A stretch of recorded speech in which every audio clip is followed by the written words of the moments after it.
As an insult, the king handed his worst horse to the alpha vampire. What followed stunned all. The castle walls, tall and jagged, rose like the teeth of some sleeping giant, guarding the lives of kings, queens, and secrets alike. Inside the stone halls, torches flickered, casting shadows that danced across tapestries depicting long-forgotten battles. The air carried the scent of autumn leaves mixed with the faint tang of horses and burning wood, a familiar comfort to some and a warning to others. King Alaric, ruler of Urindor, sat upon his throne, a chair of blackened oak carved with the faces of his ancestors. He was a man of pride and sharp wit, whose laughter often cut deeper than any sword. Today, though, he wore a different smile, a smirk of challenge, a plan carefully plotted to humiliate a guest long whispered about in fearful tones. The guest was no ordinary man, no mortal noble, nor even a simple mage. He was Lord Caelan, alpha vampire, a being of legend, feared across lands for centuries. The court buzzed with whispered rumors as Caelan entered. His tall, commanding figure moved with the grace of a predator, cloaked in midnight that seemed to swallow the light. His hair, dark as a raven's wing, fell across pale, striking features. His eyes were pools of shadow, deep and unreadable, reflecting a world of sorrow and power few could imagine. Even the bravest courtiers faltered under his gaze, feeling the weight of centuries press upon them. King Alaric, however, was not afraid. He was amused. To him, Caelan was merely a puzzle, a creature of legend, yes, but a creature that could be ridiculed, even if subtly. And so he called for the stables to bring forth a gift, one that would test Caelan's composure and mock his pride. When the doors creaked open, all eyes fell upon the horse. It was small, skinny, its coat matted and dull, with a limp in one leg and eyes that seemed half asleep from neglect. A horse unfit for battle, unfit for royalty, unfit even for the stable.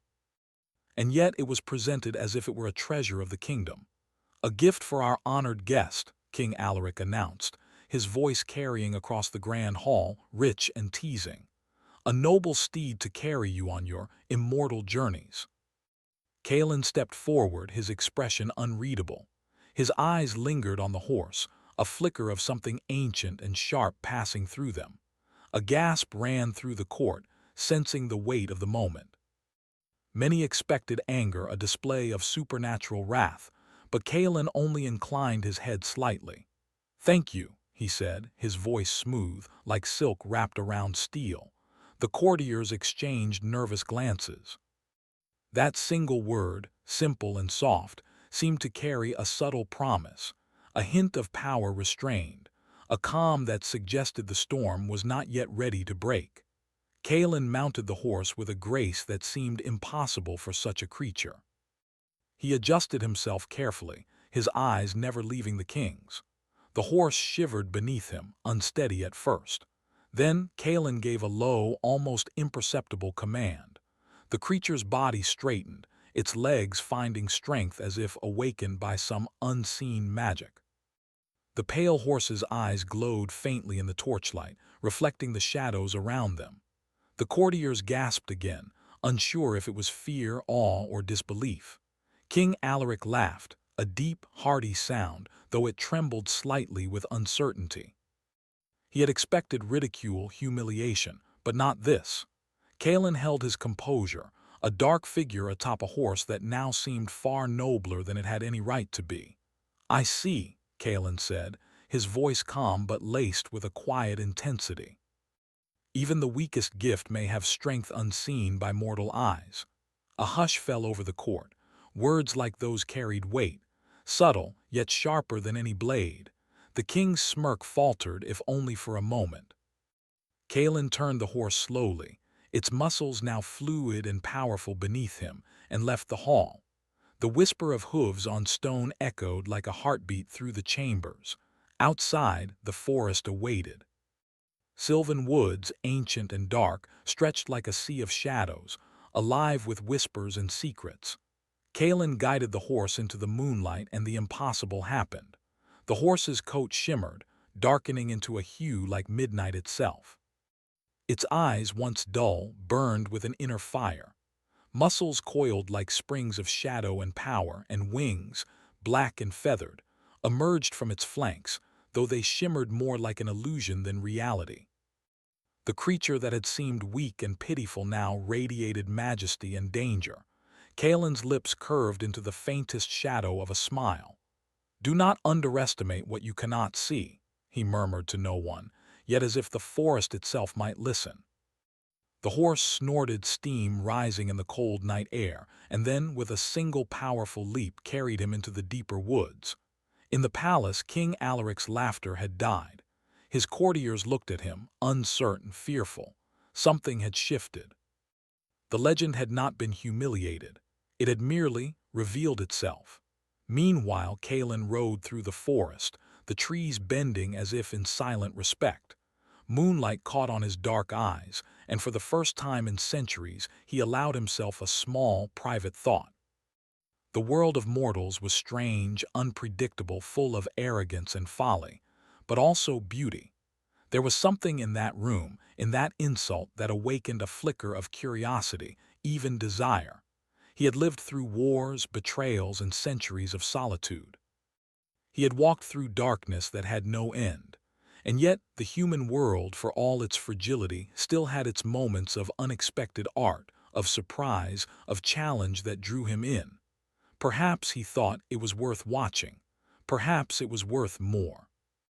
Deeper into the forest, the wind carried voices, whispers of the old world, spirits bound to the ancient trees, secrets older than kings, older than even vampires.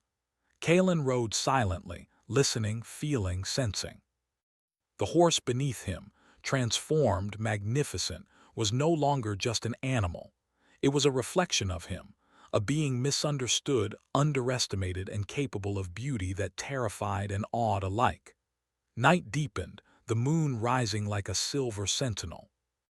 Kalen reached a clearing, a pool of water reflecting the sky. He dismounted, letting the horse drink. He knelt beside the water, tracing the reflection of his face. Pale yet powerful, tired yet immortal, lonely yet longing. The centuries had given him strength, but also a subtle ache that even he could not name. A sudden rustle of leaves made him tense.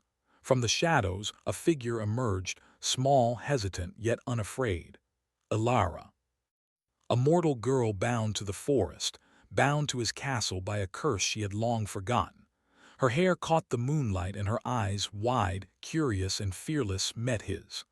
"Lord Kalen," she whispered, her voice trembling with awe and something else he could not yet name. "Yes," he replied softly, rising to his full height. "It seems the forest has secrets to reveal tonight." Ilara stepped closer, drawn to him despite her fear. Kalen studied her carefully, sensing the blend of courage and vulnerability. There was something in her, a spark untouched by fear, untouched by time, something that made him pause. "You are not afraid?" he asked, his voice low, like a warning wrapped in silk. I have no choice," she said, "but also I am curious." Kalen tilted his head, regarding her. There was honesty in her gaze, unclouded by courtly deceit or mortal arrogance. And for a brief, shining moment, he allowed himself a feeling long buried beneath centuries of darkness. Hope. "Curiosity can be dangerous," he said softly. "But sometimes it is the only thing that keeps one alive." Ilara nodded. "Then I will be careful and curious." Kalen studied her for a long moment, then gestured to the horse, now calm and radiant in the moonlight. "This night is not what it seemed," he said. "The weak can become strong. The insult can become something else entirely." The wind whispered through the trees, as if agreeing, carrying their voices far beyond the forest. The night had shifted. Something new had begun. And in that quiet, fleeting moment, Kalen realized that the centuries of solitude, the weight of power, and the endless darkness had met something fragile, mortal, and alive. And perhaps, just perhaps, it was not an enemy he faced, but a beginning. The moon climbed higher, and the shadows deepened. Kalen mounted the horse again, Ilara following cautiously, and together they rode deeper into the forest. Behind them the castle loomed, the king's laughter now a distant echo, and an unseen truth took root. Nothing in Urindor or in their hearts would ever be the same. The night was alive, full of whispers, secrets, and promise. And as the horse carried him through darkness and moonlight, Kalen felt, for the first time in centuries, a strange, unfamiliar thing stirring in his chest, a possibility of change. The forest watched, the stars waited. And somewhere deep in the shadows, destiny began to whisper. The forest of sylvan wood stretched endlessly beneath the moon, its ancient trees rising like silent sentinels, their branches entwined as if to guard secrets long forgotten. Every leaf seemed to whisper, every shadow trembled with life. Kalen rode silently, the transformed horse moving as if it understood the weight of his thoughts.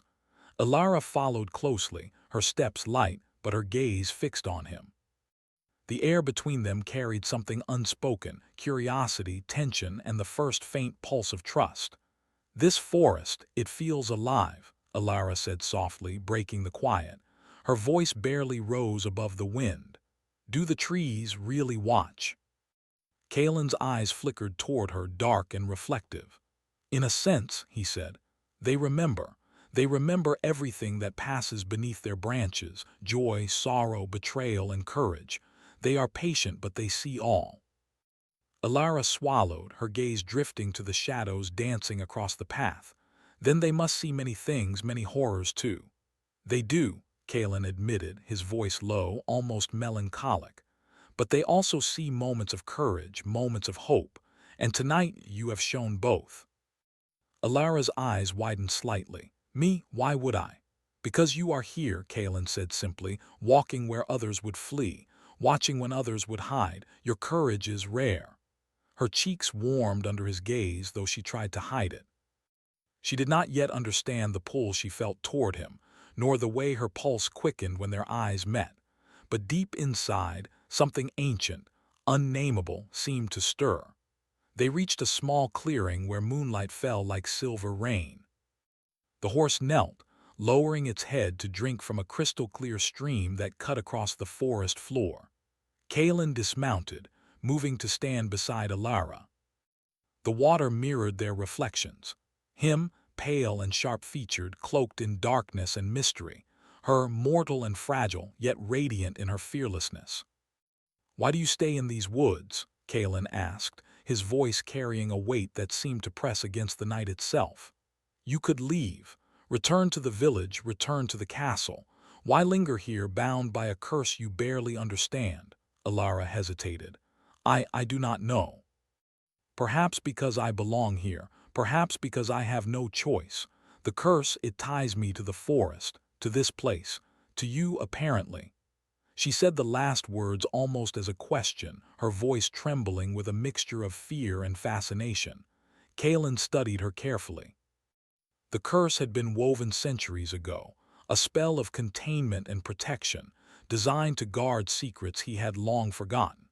And now, fate had brought her here, tethered to his life in ways neither could fully comprehend. The thought was unsettling, and yet for the first time in centuries he felt a spark of responsibility, perhaps even something deeper.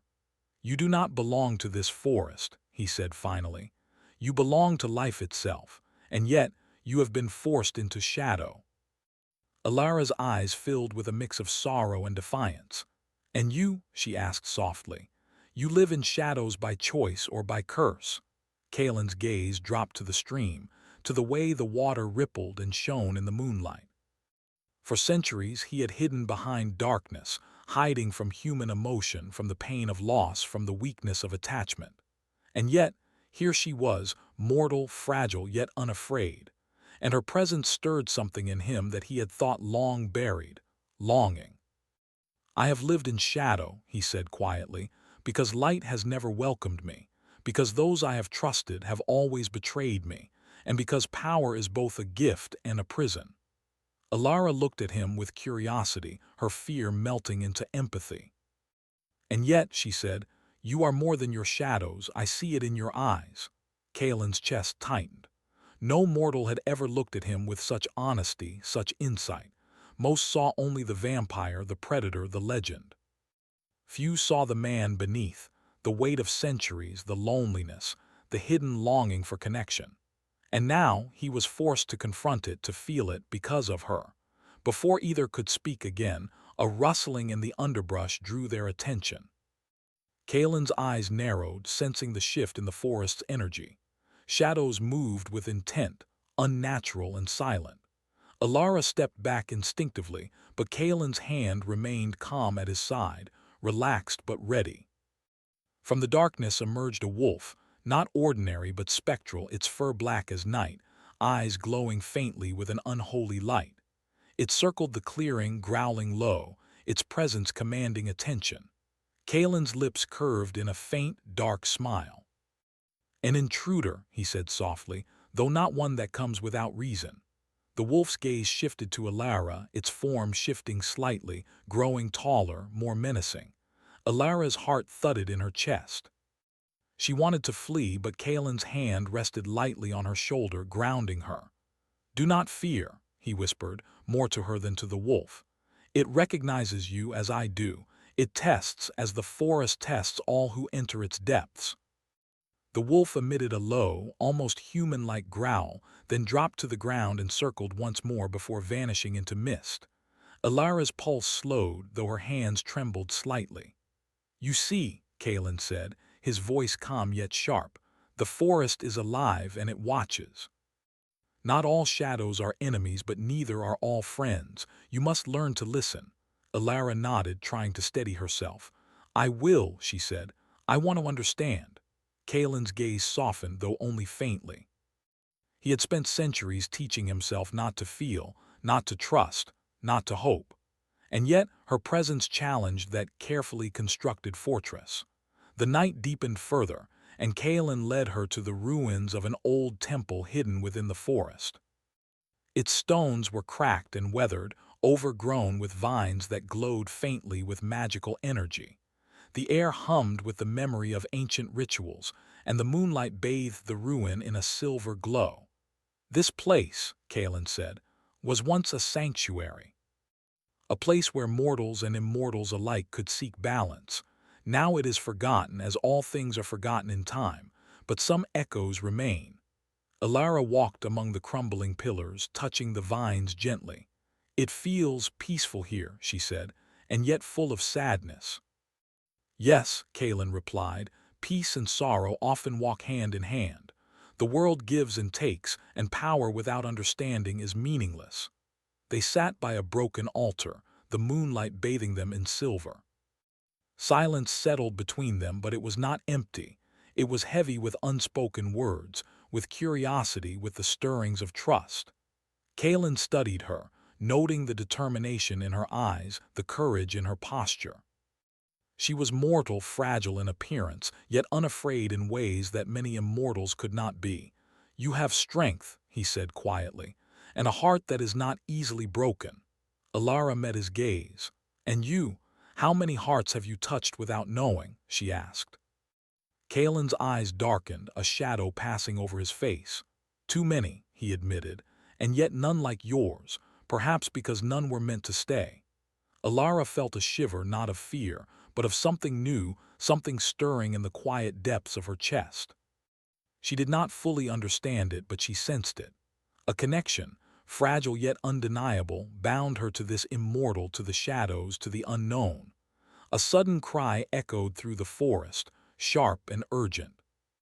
Kalen rose immediately, his senses honed, his body coiled with instinctive precision. Alara stayed close, instinctively following his movements.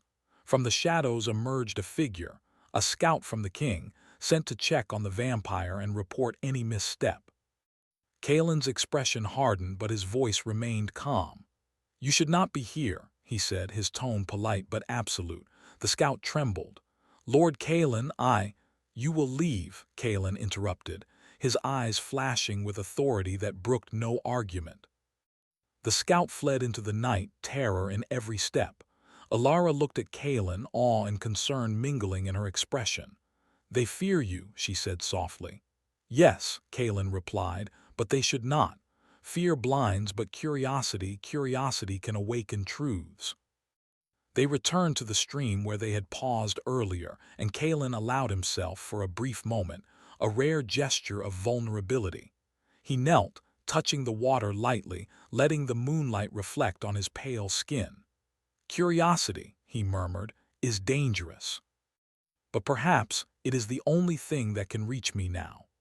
Alara reached out, placing her hand lightly over his. Their fingers did not touch fully, but the intent was there, an unspoken acknowledgement of connection, of shared courage, of trust slowly forming in the quiet darkness.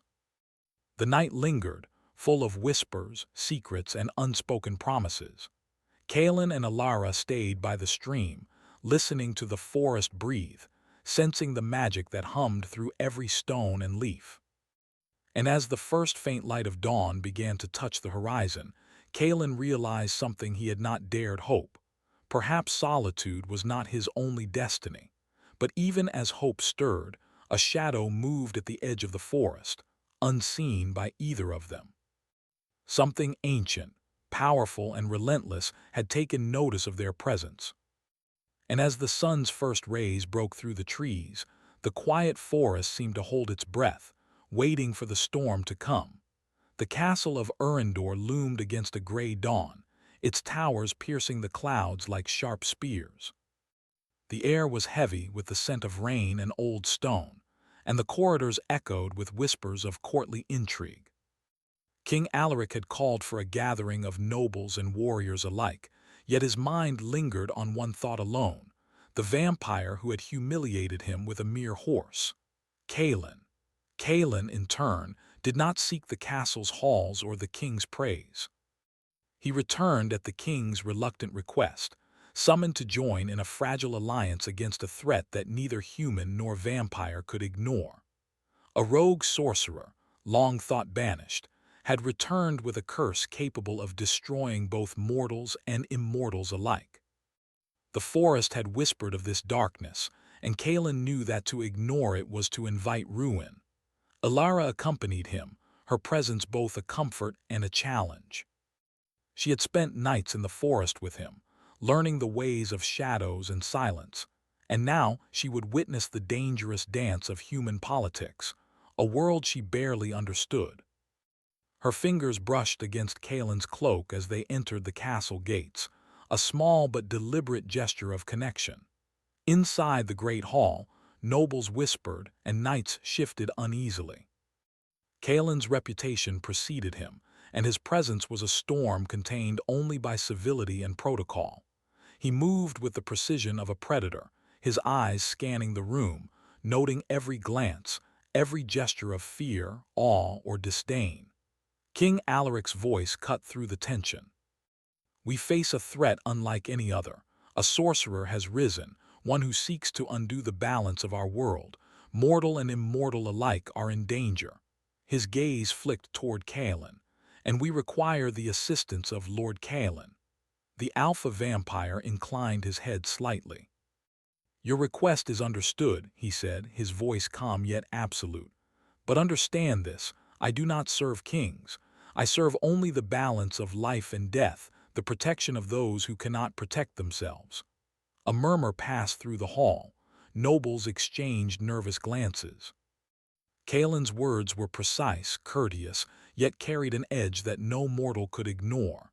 He was not there to please anyone nor to obey. And yet he had come.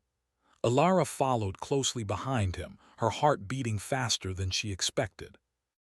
The hall felt alive, dangerous, as if the air itself carried the weight of power and deceit. She had learned much in the forest, but this was different. Here, every smile could hide a dagger, every gesture could be a trap. As the meeting began, strategists and generals argued over the best way to confront the sorcerer. Kalen listened silently, his dark eyes reflecting patience and calculation. When asked for his insight, he spoke, his words deliberate, each one cutting through the noise of the court. "The sorcerer thrives on fear," Kalen said. "He will seek to divide us, to manipulate our weaknesses. Strength lies not in weapons alone, but in unity, and in the courage of those who do not bow to terror. Some nobles scoffed, others shivered. Kaelin's reputation was such that even the most arrogant found themselves hesitant to challenge him directly. The king, however, leaned forward, curious despite himself. "You speak of courage," Alaric said cautiously, "but courage alone cannot defeat a sorcerer who bends reality itself. What is your plan?" Kaelin's gaze shifted briefly to Alara.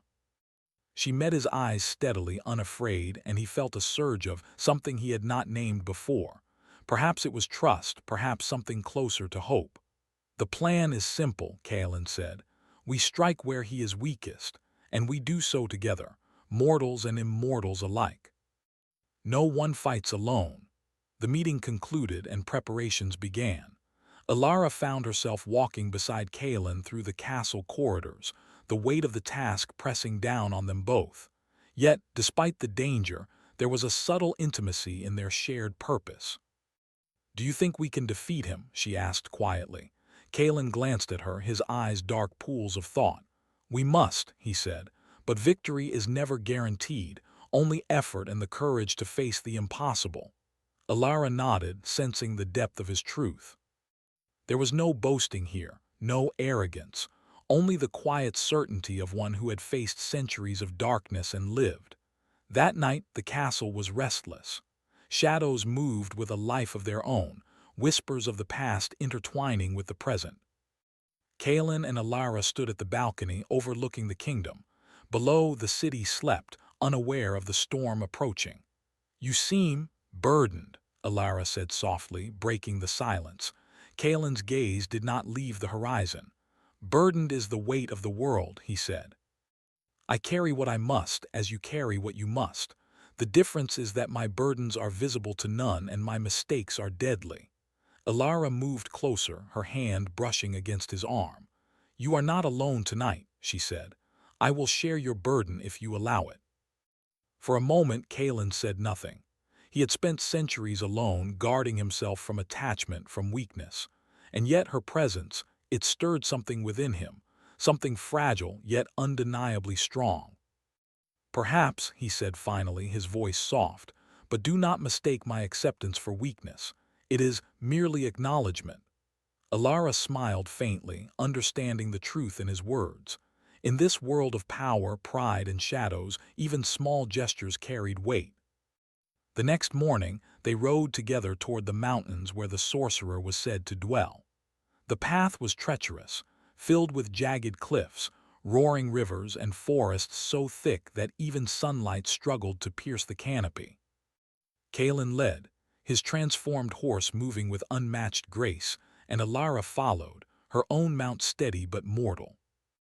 As they rode, Kaelin taught her the subtle ways of survival, how to listen to the forest, how to sense the movement of unseen creatures, how to read the energy of magic.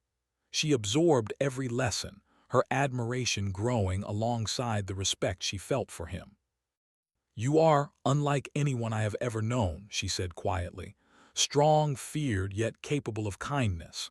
Kaelin's eyes met hers, and for a fleeting moment the centuries of armor he had built around himself seemed to crack. "Kindness is not weakness," he said. "It is a choice. One I rarely make because few make it worth my effort." Alara smiled, sensing the subtle invitation. "Then perhaps I am worth it," she said, her voice steady, though her heart raced. The mountains grew darker as they approached the sorcerer's lair. Shadows stretched unnaturally and the air shimmered with magic.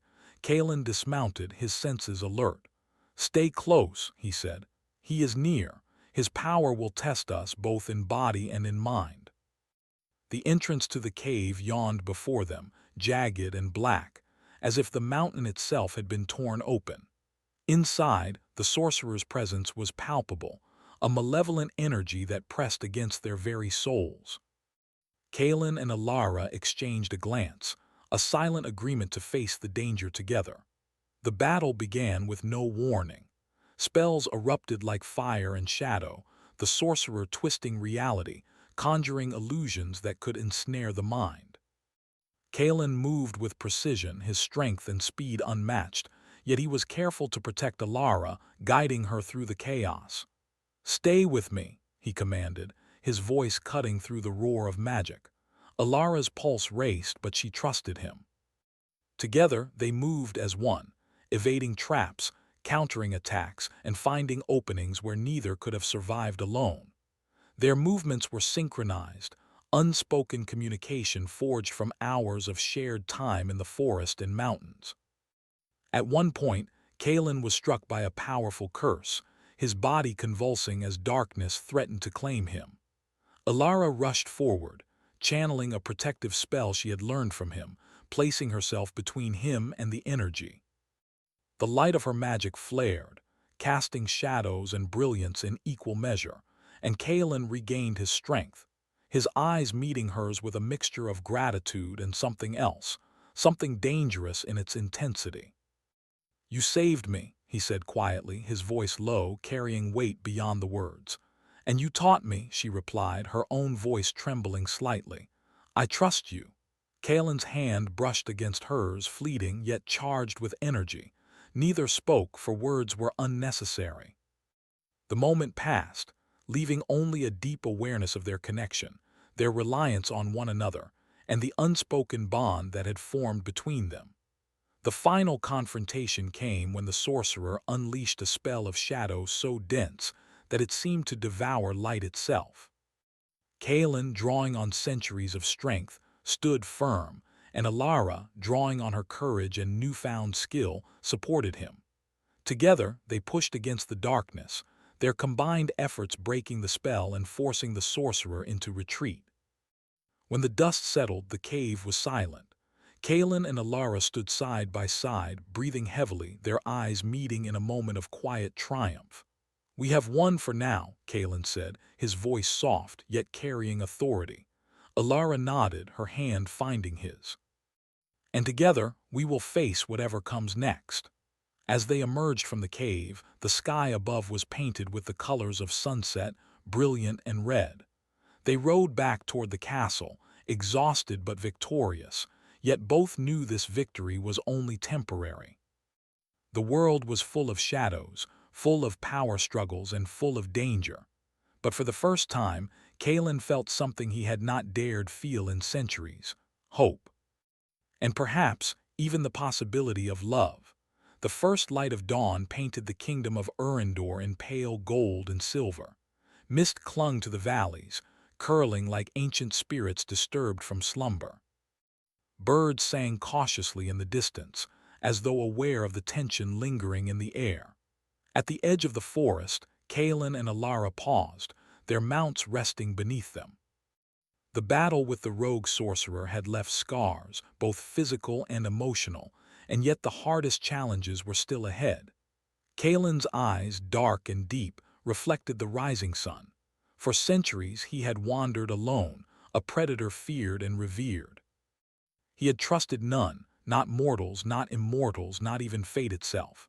But now, with Alara beside him, something within him had shifted, a flicker of hope, fragile yet undeniable. "The sorcerer will not give up," Kalen said softly, his voice carrying the weight of centuries.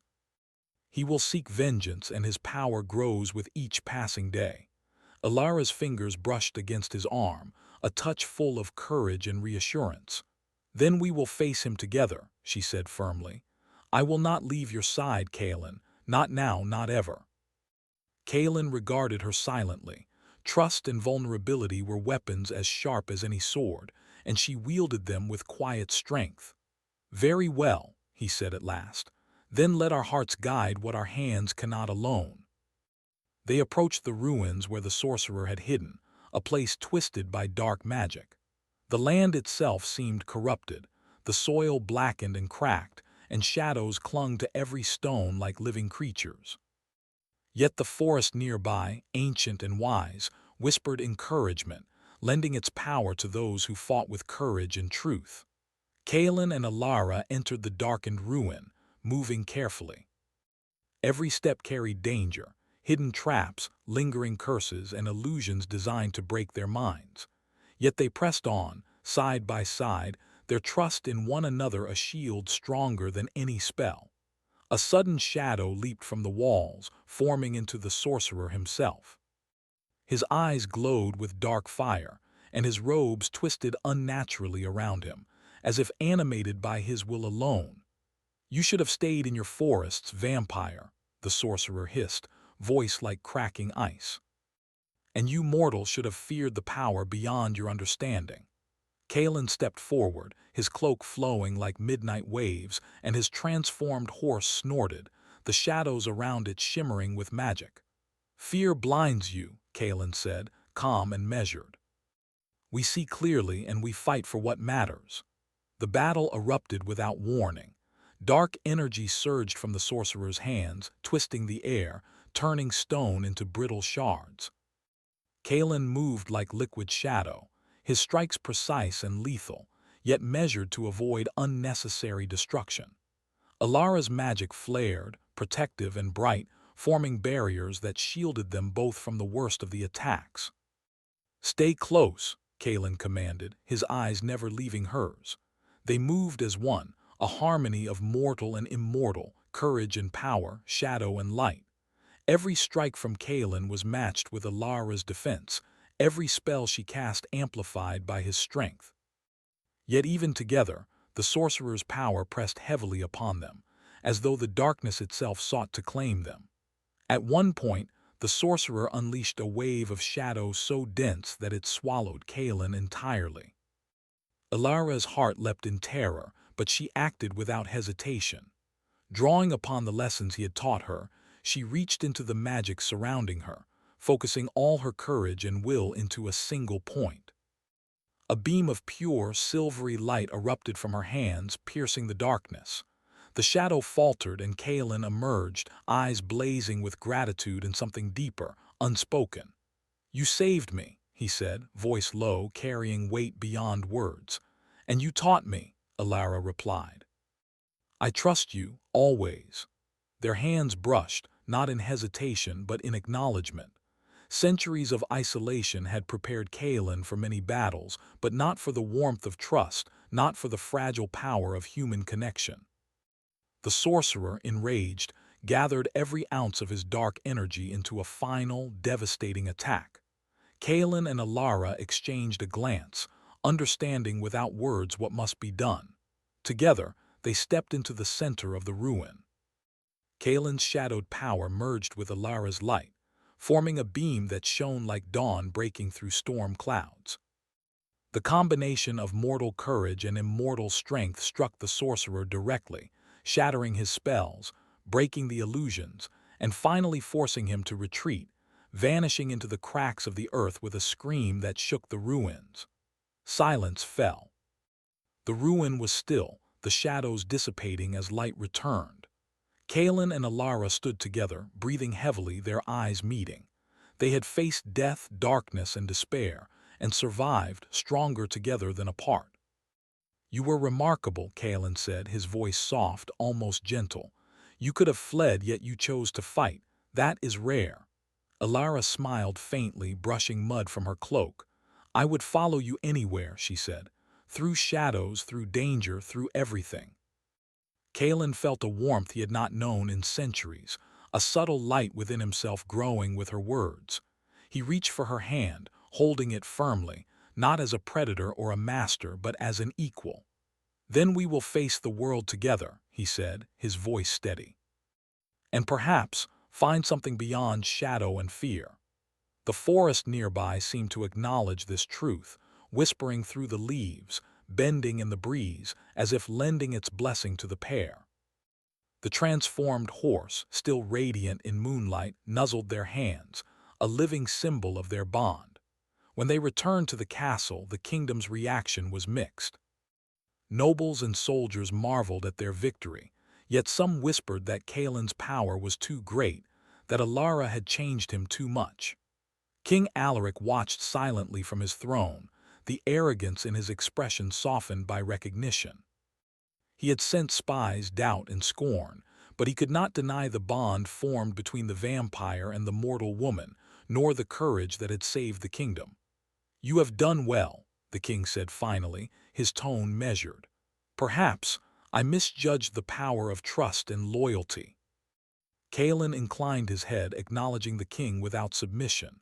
"Trust is earned, not demanded," he said, "and loyalty is forged through action, not fear." Alara stayed close, hand lightly on his arm, a reminder of their shared journey, their shared triumph. They had faced shadows both within and without, and emerged transformed. In the quiet of the castle gardens under the rising moon, Kalen finally allowed himself to speak words he had never dared say to anyone in centuries. "Alara, you have changed me," he admitted, voice low. Not with magic, not with force, but with courage and with heart. Alara looked up at him, eyes bright and unafraid. "And you have changed me," she said softly. "You've taught me strength, patience, and the power of seeing beyond fear." Kalen's lips curved in the faintest smile, the first in centuries that was not merely a mask. "Perhaps," he said, "we were both meant to find each other in the shadow, to see what light can do when it meets darkness." The wind carried their words, gentle and steady, as though the world itself recognized the moment. For the first time, Kalen did not feel the crushing weight of centuries. Instead, he felt possibility, hope, trust, and a future yet unwritten. The transformed horse, a shadowed guardian of their journey, lowered its head as if sensing their connection. Together they mounted, riding through the gardens, through the castle gates, and into the world beyond. The kingdom lay before them, filled with challenges, whispers, and secrets yet to be revealed. But they faced it together, as equals, as partners, as something neither of them had dared imagine, companions in life, in courage, and in heart. And as the sun rose fully, painting the land in hues of gold and fire, Kalen realized the truth he had avoided for centuries. Redemption was not given through power or fear. It was earned through trust, through courage, and through the rare and delicate gift of connection. Alara leaned against him as they rode, silent and content. "Where will we go next?" she asked softly. Kalen's gaze swept the horizon, dark eyes reflecting the rising light. "Wherever the world needs us," he said, "and wherever the heart leads." The forest behind them whispered its approval. The kingdom before them awaited their courage. And for the first time, Kalen and Alara moved forward not as predator and mortal, but as equals, bound by trials, trust, and an unbreakable bond forged in shadows and light.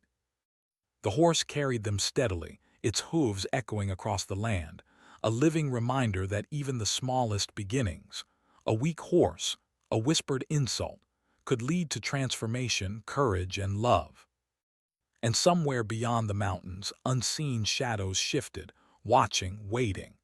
The world remained full of danger, but Kalen no longer faced it alone. Together they rode into the dawn, into the promise of a future neither could have imagined, but both would shape.